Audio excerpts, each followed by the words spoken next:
I've never counted epilepsy among the problems a space station has to deal with, which is pretty good because holy f***ing laser show, what the hell is going on here? There are so many flashy boom lights going on in this scene, it's like Daft Punk took control of Tactical.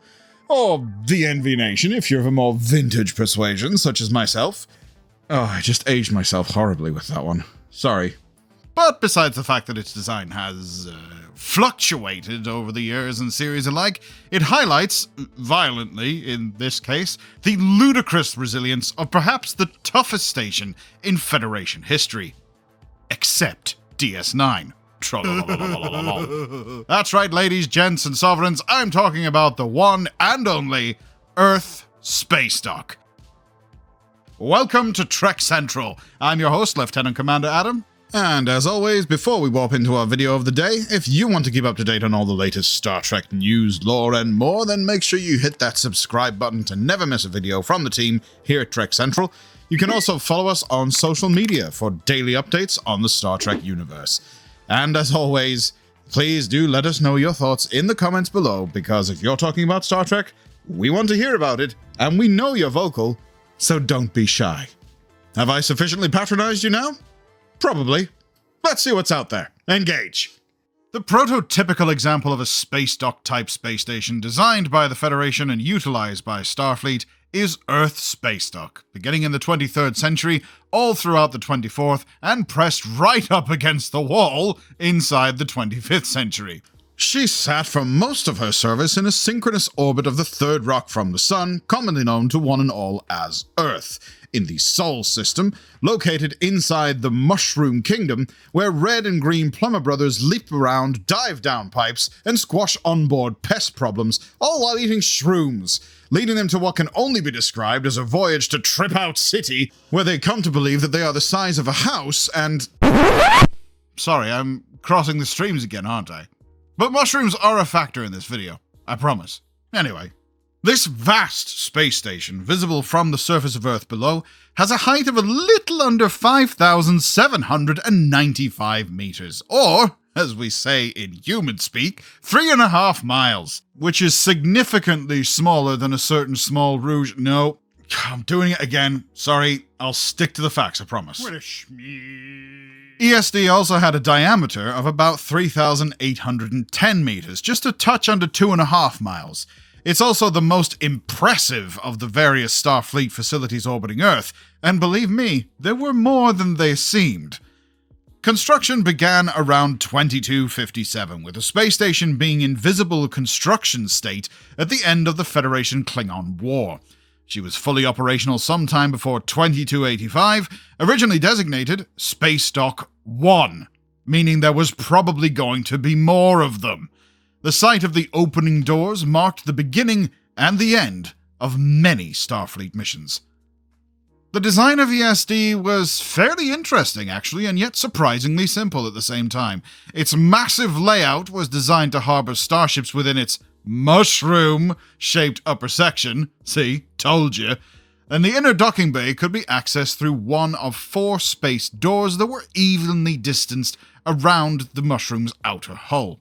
One pair of the doors could allow for vessels up to the size of an Excelsior-class starship, which was a ship with a height of 32 decks and a length of 467 meters, while the other pair would allow the size of a Galaxy-class. That could possibly explain why both the Enterprise refit and the D looked as if they were close to the size of the doors, because they used a different access door. Though it could also be further argued that the D visited Starbase 74, which likely had larger doors to facilitate larger vessels. That said, she was housed in Bay 12, situated further down, on the next bulbous mushroomy section of the very same ESD which had been relocated to Athen Prime. So either different doors, or the space station was refit to look the exact same but bigger. Yeah, we'll go with that. Approach, passage through the space doors, and docking would all be controlled by a dedicated docking control facility. The mushroom inspiration continued around the internal central cylindrical structure as well. It had 4 berths jutting out of it for docking up to 8 starships at one time, Crew facilities such as lounges within the large column structure had large windows too, offering a panoramic view of the Spacedock interior. And we saw a lot of those in the TOS movies, didn't we? The station was also equipped with phasers for defense, mounted in dual banks of 4 emitters each. They would be retracted beneath the hull plating when they weren't in use.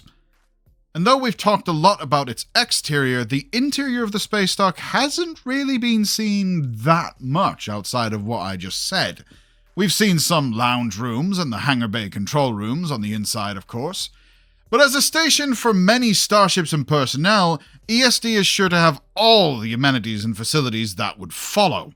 I'm imagining they probably have holodecks, quarters, bars, restaurants, everything one would expect on a 3-mile-long space station, including presumably a blockbuster. However, ESD was destined to receive an upgrade. Sometime in the late 24th century to the early 25th, it received additional docking berths to the outer circumference. However, this was when the station would be moved to Atham Prime to become the Fleet Museum, serving as a place for ships to remain as exhibits rather than as a starbase to be used by active starships. And of course, Geordi LaForge's personal workshop. Due to the increase of size in Starfleet vessel designs during this particular period, the internal docking area of the original Mushroom Dome had to be expanded. The Spacedock-type stations are capable of major refits and repairs, such as the time the USS Cerritos lost her nacelle to the Pack-Lead and visited Douglas Station, or the time the Enterprise D had holodeck problems that needed sorting out and thus made a pit stop at Starbase 7-4. They could also act as personnel hubs for crew rotations. Picard showed us a lot of how tough an Earth Spacedock really can be, but due to the defensive shelter the Spacedocks offered, it was extremely rare that any ship housed inside would need to increase above condition green. Yellow alert. Captain to the bridge. Yellow alert. Bridge, this is the captain. How can you have a yellow alert in Spacedock? Sir, someone is stealing the Enterprise. I'm on my way. Save for exceptional circumstances when the Enterprise refit was being stolen, which called for the station and the USS Excelsior to go on yellow alert with orders to pursue, almost as if Kirk had stolen his dad's car. Oh, that's a Kelvin tie-in. Damn you! As much as we know, construction on Earth Spacedock started in the 23rd century in the year 2257, as mentioned before. With the Federation-Klingon War going on all around, however, it's feasible the construction was put on hold while the war was active. When the space station did finish construction, we don't exactly know either, actually. Although our first look at it finished and fully operational was in 2285, where it housed numerous Starfleet ships from the Enterprise to the newly constructed USS Excelsior. During the year 2285, the Enterprise returned to Earth Spacedock after a disastrous training expedition, where the Enterprise got into conflict with one Khan Noonien Singh, an augment who had captured the USS Reliant and used that ship to attack the Enterprise, where not only the ship would get extreme damage, but also numerous officers would die in the line of duty, from nameless cadets all the way through to the first officer, Mr. Spock. Instead of receiving repair and overhaul, however, the Enterprise was slated for decommissioning. But it was stolen, luckily, by Admiral James T. Kirk and with the help of Captain Scott, as well as Commanders Uhura, Sulu, and Chekhov. The ship would manage to escape Spacedock, where it was stationed inside the space station, and escape the USS Excelsior because Scotty is a sneaky little sod. Aye, sir. The more they overthink the plumbing, the easier it is to stop up the drain. From one surgeon to another, I took them out of our main transwarp computer drive. In the next year of 2286, Spacedock would be completely disabled, along with half the fleet, due to the presence of a probe, resulting in all housed ships, including the Excelsior, being trapped behind the space doors and left equally powerless to hop out and help. Newly demoted Captain Kirk and Company managed to restore power, and he was offered his old job back, in a new captain's chair aboard the Enterprise A. In 2293, the Enterprise A would be docked at Spacedock 1 before undergoing its mission of peace with the Klingon Empire and Chancellor Gorkon. escorting him and Kronos 1 for negotiations with the Federation. By 2401, though, Spacedock was eventually retired from her orbit over Earth and relocated to Aethon Prime to become the Fleet Museum of Starfleet and house many, many legendary Starfleet ships. Her successor, the larger and more advanced station now in Earth's orbit, is named Probert Station, in homage, of course, to one Andrew Probert. This new station was massive, but carried a similar mushroom dome design as the original. Probert Station would also have 4 additional domes jutting out of it for good measure. Probert Station was also much more powerful than your conventional Starbase-type station. I mean, just look at the clip we played at the start. The station was tied in directly to the planetary shield system of Earth, which would prevent surprise attack runs on Earth, as witnessed during the Dominion War, when the Breen, the galaxy's favorite refrigerator salesman, attacked Starfleet headquarters, presumably for not paying their past due balance. In 2401, a Borg virus had assimilated young Starfleet officers, all under the age of 25, and had taken control of a fleet of around 300 Starfleet ships, including the Enterprise F. Probert Station would actually be able to defend itself for a substantial amount of time against the combined firepower of, I say again, 300 ships. But no ablative hull armor lasts forever, and eventually it was disabled by the continuous volley of starship fire. However, this damage seemed to be not too critical on second look, because all of a sudden the ship was able to be restored in only a year. So that's handy. Initial concepts of Earth Spacedock by Industrial Light and Magic show it in orbit of the Moon, with Earth in the background, with a non-standard registry of NC7011S. Another of their early concepts echoed a 20th century satellite, keeping it rooted in reality as opposed to their equivalent in Star Wars. The idea for Earth's new orbital hub originated with David Carson in a production meeting. Along with Niles Rodis-Chamorro, Carson served as visual effects art director and was employed by ILM, who were involved from the very earliest concept stages. The office complex featured in the motion picture was only suitable for docking outside or smaller ships in the lower hangar, but had already been solidified in fans' minds as the 180 flipped regular station in Star Trek II. So the designers decided, well, what if the Enterprise could go inside? Sure, they made a massive model that grown men could stand in, but they were stuck with the challenge to make it seem suitably vast compared to the Enterprise. The idea was pitched to convey the relative human scale through means of an interior window. As the design developed, Carson worked on the storyboard showing how the Enterprise would enter the rotating station, and model maker Bill George assembled the first 3D studies of what is now being referred to as Spacedock, under the guidance of Steve Gawley. Once the final Spacedock study model was approved by the director, Spock himself, Leonard Nimoy, Gawley and his team began work on building the physical models.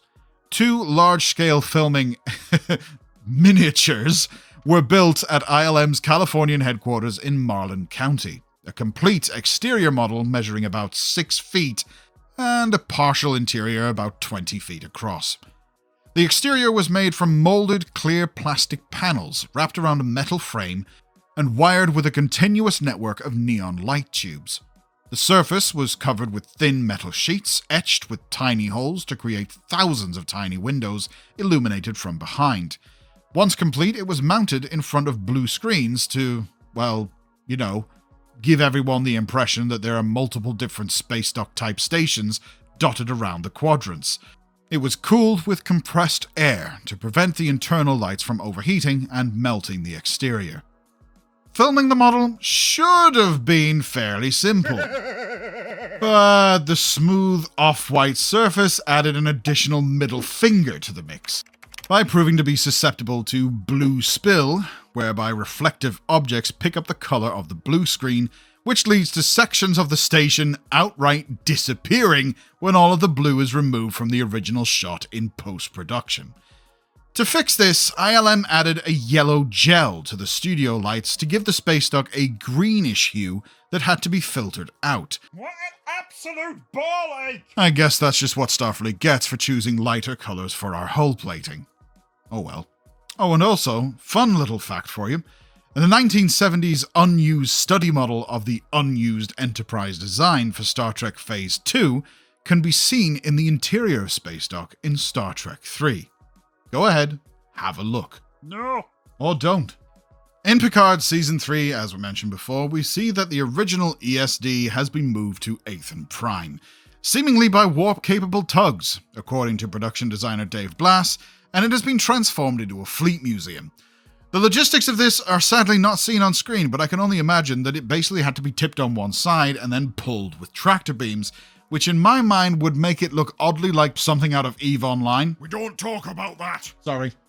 Now, the concept art for the Fleet Museum was mostly done by James Chung, who did a lot of the space station concept art for Season 3 in general.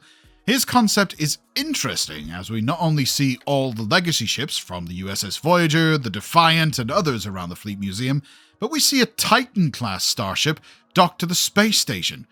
Could the Titan class have originally been a concept for the USS Titan A, instead of the Constitution 3 class? James Chung would also do a lot of concept art for Probert Station in Season 3, which is absolutely beautiful, if you ask me, and really sells that Probert Station is the next evolution of Earth Spacedock, while Spacedock 1 has itself not only become the Fleet Museum, but it is a part of that museum itself.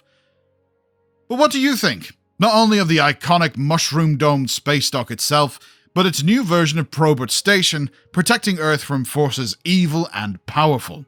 Let us know in the comments below. And as always, if you want to keep up to date on all the latest Star Trek news, lore, and more, then make sure you hit that subscribe button to never miss a video from the team here at Trek Central. You can also follow us on social media or join our community Discord server. For now, I've been Lieutenant Commander Adam. Thanks for watching, And we'll see you next time. Live long and prosper, my friends.